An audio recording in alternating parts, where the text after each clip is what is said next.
नमस्कार मित्रों, history research point में आपका आज यह पहला वीडियो है। झारखंड प्रवक्ता भर्ती परीक्षा इतिहास का यह पहला लेक्चर है। इसके पहले मैं वन लाइनर सीरीज देता रहा हूं झारखंड पीजीटी इतिहास के लिए, लेकिन मैंने सोचा है कि बहुत कम समय में, कम से कम बहुत कम समय में, जब तक आपका परीक्षा हो नहीं जाता तब तक मैं झारखंड प्रवक्ता भर्ती परीक्षा इतिहास की तैयारी आप लोगों की धाकड़ तरीके से करा सकूं। तो हमारे साथ जो भी लोग जुड़ना चाहते हैं वह लोग हमारे ऑफिशियल व्हाट्सएप नंबर पर मैसेज कर सकते हैं।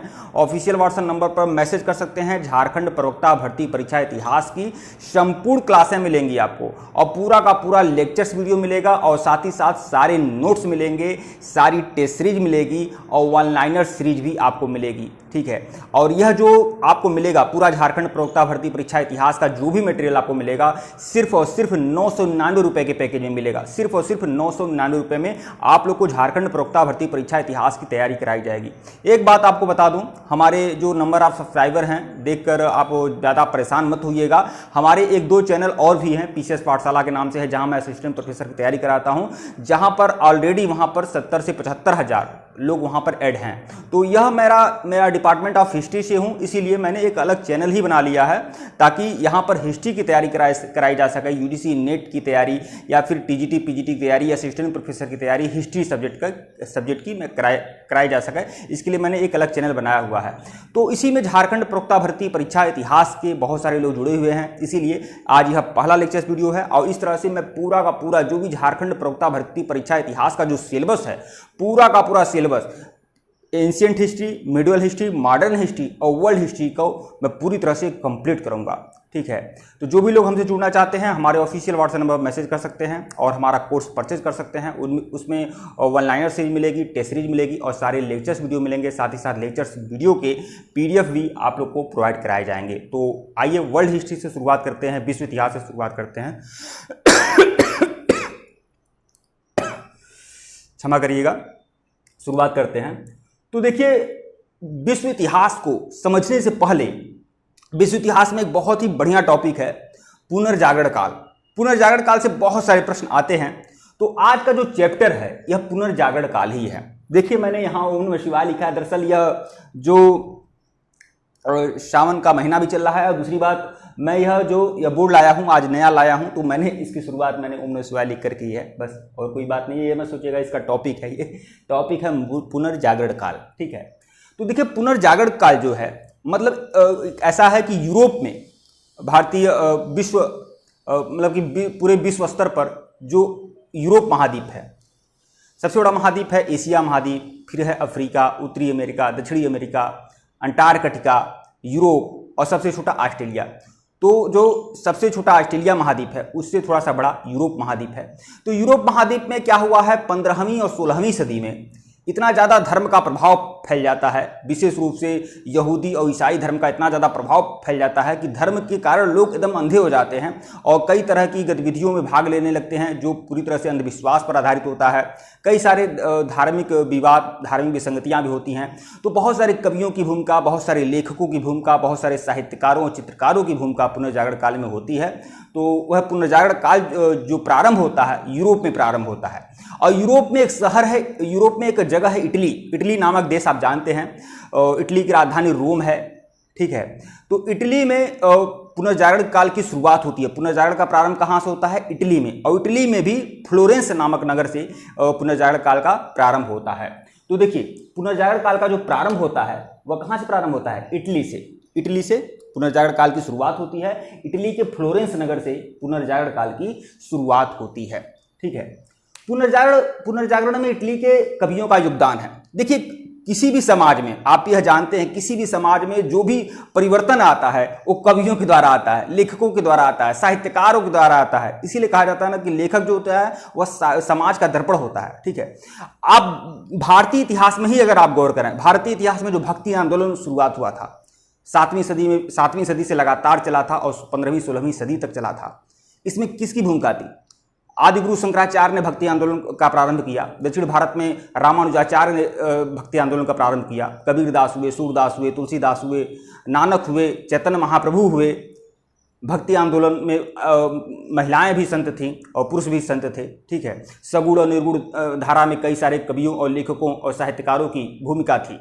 तो देखिए इसी तरह से जैसे उसमें क्या है, बहुत सारे कवियों और लेखकों का योगदान भारत के भक्ति आंदोलन में था। भारतीय जनता को जगाने के लिए, भारतीय जनता में जो अंधविश्वास फैल रहा था, जो धर्म को लेकर विसंगतियां थी, उसको दूर करने के लिए लेखकों और साहित्यकारों की भूमिका तब भी रही है। एक कबीरदास, सूरदास, तुलसीदास क्या थे? ये लेखक और कवि और साहित्यकार ही तो थे जो समाज में बहुत बड़ा परिवर्तन लाए। उसी तरह से इटली में भी, यूरोप में भी जब जो धर्मों की जो विसंगतियां थी, धार्मिक विवाद थे, विसंगतियां थी, उसको दूर करने के लिए यूरोप में भी जब उसका सुधार किया गया तो उसमें कुछ कवियों की भूमिका थी।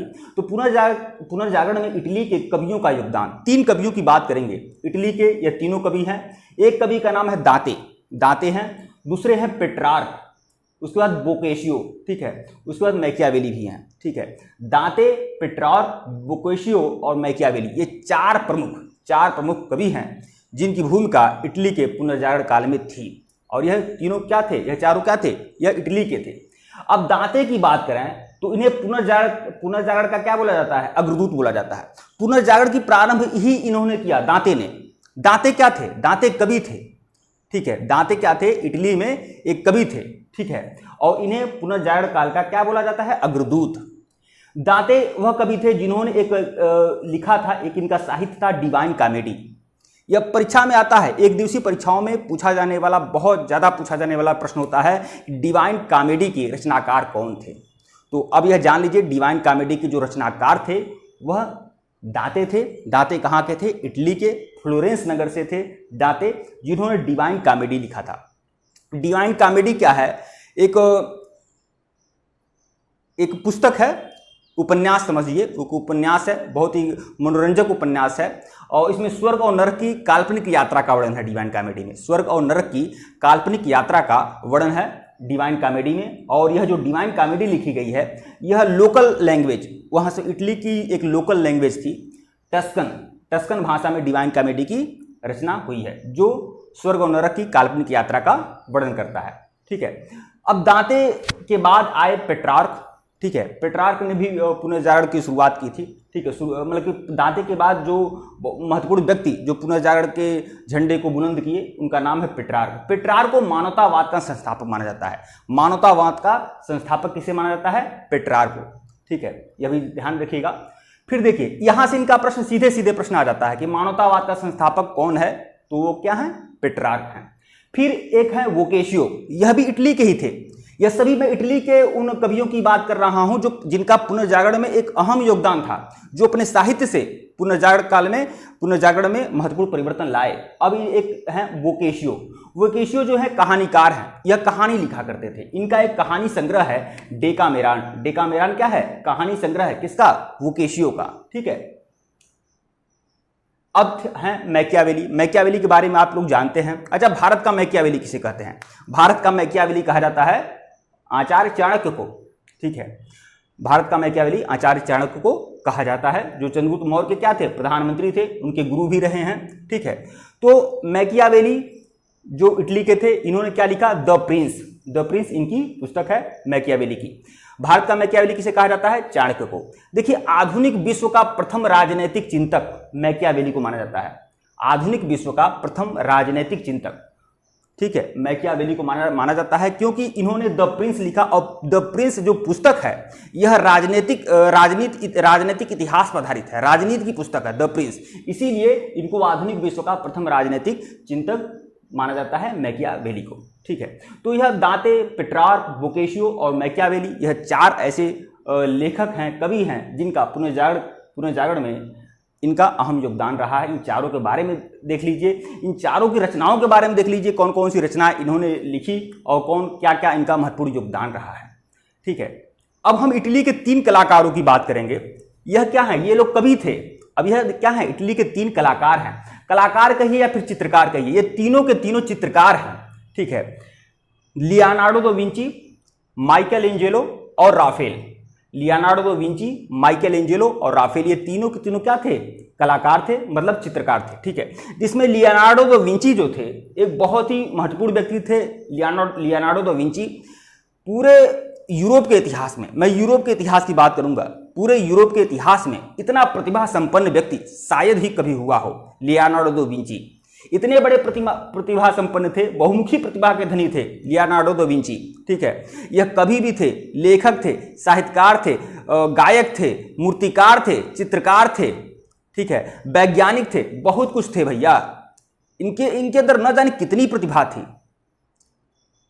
हाँ, लेखक, कवि, साहित्यकार थे, वैज्ञानिक थे, दार्शनिक भी थे, मूर्ति भी बनाते थे ये। ठीक है, लियोनार्डो दा विंची। ठीक है, लेकिन विशेष रूप से इनको चित्रकार के रूप में बहुत ज़्यादा याद किया जाता है लियोनार्डो दा विंची को। और इनकी दो रचनाएं जो आज भी बहुत सारे लोगों के लिए प्रेरणा का स्रोत बनी हुई है। एक मोनालिसा, मोनालिसा इन्हीं की पेंटिंग है, इन्हीं का चित्र है, लियोनार्डो दा विंची का ही चित्र है मोनालिसा। मोनालिसा की पेंटिंग आप लोगों ने देखी होगी, कहीं नहीं देखी होगी, सोशल मीडिया पर आप लोगों ने देखा होगा। मोनालिसा का चित्र है। ठीक है, मोनालिसा का जो चित्र है आमतौर पर बहुत ही रहस्यमयी माना जाता है। उसमें पता नहीं चलता है कि मोनालिसा उसमें हंस रही है या फिर उदास है क्या नहीं है। ठीक है, तो बहुत ही रहस्यमयी पेंटिंग मानी जाती है। और यह जो मोनालिसा का पेंटिंग है, मोनालिसा का जो चित्र है, यह लियोनार्डो दा विंची ने ही चित्रित किया हुआ है।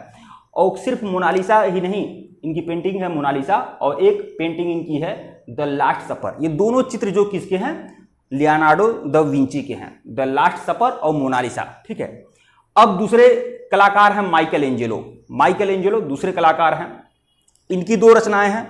दोनों ये सभी चित्र हैं, ये सभी चित्रकार हैं, Leonardo da Vinci, Michael Angelo, Rafale, ये तीनों चित्रकार हैं। और तीनों के चित्रों के बारे में मैं आपको जानकारी दे रहा हूं। माइकल एंजेलो जो है, यह इनका एक चित्र था the last judgment. The last judgment इनका चित्र है माइकल एंजेलो का। द लास्ट जजमेंट इनका चित्र है माइकल एंजेलो का। ठीक है, और फिर माइकल एंजेलो का जो दूसरा चित्र है the fall of man, the fall of man, यह इनका दूसरा चित्र है। द लास्ट जजमेंट और द फॉल ऑफ मैन किसका है, माइकल एंजेलो का है। अब हम राफेल की बात आए। राफेल के बारे में आप लोग जानते होंगे, आमतौर पर इसे लड़ाकू विमान के तौर पर देखा जाता है, लेकिन राफेल जो थे एक चित्रकार भी थे। ठीक है, और यह भी इटली के ही थे। मैं इटली के बारे में ही बात कर रहा हूँ, इटली में ही ये सभी धुरंधर पैदा हुए हैं। ठीक है, राफेल जो हैं यह भी चित्रकार हैं और इन्होंने किसका चित्र बनाया है, जीसस क्राइस्ट की माँ मैडोना। जीसस क्राइस्ट हैं, जीसस क्राइस्ट की माँ मैडोना का चित्र राफेल ने बनाया है। ठीक है, जीसस क्राइस्ट की माँ मैडोना का चित्र किसने बनाया है, राफेल ने बनाया है। यह भी सीधा प्रश्न आ जाता है परीक्षाओं में कि जीसस क्राइस्ट की माँ जो है मैडोना, इसका चित्र किसने बनाया है, तो राफेल ने बनाया है इसका चित्र, राफेल ने। ठीक है, तो इन तीनों चित्रकारों के बारे में आप लोग अच्छे से देख लें, इन तीनों चित्रकारों का क्या अहम योगदान है, इन्होंने कौन कौन से चित्र बनाए हैं, इसको भी आप लोग अच्छे से समझ लीजिएगा। ठीक है, देखिए माइकल एंजेलो के बारे में एक बात छूट गई, यहाँ द लास्ट जजमेंट इनका चित्र है, द फॉल ऑफ मैन इनका चित्र है। इसके अलावा माइकल एंजेलो ने एक और काम किया है, सिस्तान के गिरजाघर की छत पर बनाए गए चित्र। सिस्तान जो यूरोप में सिस्तान है, वहां पर गिरजाघर है। ठीक है, तो गिरजाघर की छत पर चित्रकारी की गई है। आप बहुत सारी मुगलकालीन इमारतों के बारे में आप लोग जानते होंगे, कभी घूमने गए होंगे तो आपको पता होगा कि जो इमारतें होती थी पुराने समय में, उनके छतों पर भी चित्रकारी की जाती थी, पेंटिंग बनाए जाते थे। तो वैसे ही सिस्तान के गिरजाघर है, गिरजाघर की छत पर चित्र बनाए गए थे और वह जो चित्र है किसने बनाया था, माइकल एंजेलो ने बनाया था। ठीक है, अब देखिए हम लोगों ने इटली के कवियों के बारे में देख लिया, कवियों का क्या योगदान था वह भी देख लिया। इटली के जो 3 कलाकार थे, चित्रकार थे, इनके बारे में हम लोगों ने देख लिया। अब हम लोग कुछ प्रसिद्ध लेखकों के बारे में देखेंगे जो इटली के ही हैं, इटली के हैं या फिर यूरोप के अन्य देशों के हैं, उनका पुनर्जागरण में भी अहम योगदान है, उनको देखेंगे। ठीक है, एक टॉमस मूर हैं। टॉमस मूर कहाँ के थे, इंग्लैंड के थे। टॉमस मूर लेखक थे, प्रसिद्ध लेखकों के बारे में देखेंगे। टॉमस मूर जो थे इंग्लैंड के थे, इन्होंने एक पुस्तक लिखी है यूटोपिया। यूटोपिया किसकी पुस्तक है, टॉमस मूर की पुस्तक है। यह भी सीधा परीक्षा में आने वाला प्रश्न होता है कि यूटोपिया किसकी पुस्तक है, टॉमस मूर की पुस्तक है, या टॉमस मूर की प्रसिद्ध पुस्तक का नाम बताइए, तो यूटोपिया। ठीक है, टॉमस मूर की पुस्तक है यूटोपिया। यूटोपिया में आदर्श समाज का चित्र प्रस्तुत किया है टॉमस मूर ने, कि एक आदर्श समाज कैसा होता है। ठीक है, इसका चित्र किसने प्रस्तुत किया है, टॉमस मूर ने अपनी प्रसिद्ध पुस्तक यूटोपिया में। ठीक है, आदर्श समाज का चित्र प्रस्तुत किया है टॉमस मूर ने अपनी पुस्तक यूटोपिया में। ठीक है, अब देखिए मार्टिन लूथर, एक और प्रसिद्ध लेखक हैं मार्टिन लूथर। इनके बारे में तो अनभिज्ञ आप लोग नहीं होंगे। बिल्कुल मार्टिन लूथर के बारे में जानकारी आप लोगों को होगी। मार्टिन लूथर जो थे आमतौर पर जर्मनी के थे और इन्होंने जर्मन भाषा में बाइबिल का अनुवाद किया था। जर्मन भाषा में बाइबिल का अनुवाद करने वाले कौन थे? Martin Luther. जर्मन भाषा में इन्होंने बाइबिल का अनुवाद किया था मार्टिन लूथर। तो यह भी प्रसिद्ध लेखक थे जर्मन भाषा में जो बाइबिल का अनुवाद करते हैं। अब शेक्सपियर के बारे में देखें, इंग्लैंड के थे या शेक्सपियर किस देश के थे? यूरोप के, इंग्लैंड के थे, ठीक है। अब शेक्सपियर के बारे में तो आप लोग सब लोग जानते होंगे। अच्छा, भारत का शेक्सपियर किसे कहते हैं? महाकवि कालिदास को भारत का शेक्सपियर कहते हैं। हालांकि कालिदास शेक्सपियर के मुकाबले कई गुना ज्यादा प्रतिभा संपन्न थे भाई। शेक्सपियर का कोई कद नहीं था कालिदास के बारे में। लेकिन क्या किया जाए, हमारे सिलेबस का ये अंग होता है, हमें बताना पड़ता है, पढ़ाना पड़ता है। बल्कि आप लोग जानते हैं कि कालिदास अपने आप में कालिदास थे, ठीक है। देखिए, इंग्लैंड में जो शेक्सपियर थे, कहाँ के निवासी थे? लेखक थे शेक्सपियर, इंग्लैंड के थे, ठीक है। इनकी प्रसिद्ध कृति क्या है? Romeo and Juliet. Romeo and Juliet किसकी है? शेक्सपियर की है, ठीक है। यह भी देख लीजिए। अब देखिए, पुनर्जागरण काल में चित्रकला का जनक किसे माना जाता है? हमने 3 चित्रकारों के बारे में देखा, बिल्कुल, लेकिन पुनर्जागरण काल में चित्रकला का जनक किसे माना गया है? तो जियाटो को माना जाता है। पुनर्जागरण काल में चित्रकला का जनक किसे माना जाता है? जियाटो को माना जाता है। यह भी आप लोग ध्यान में रखिएगा, ठीक है।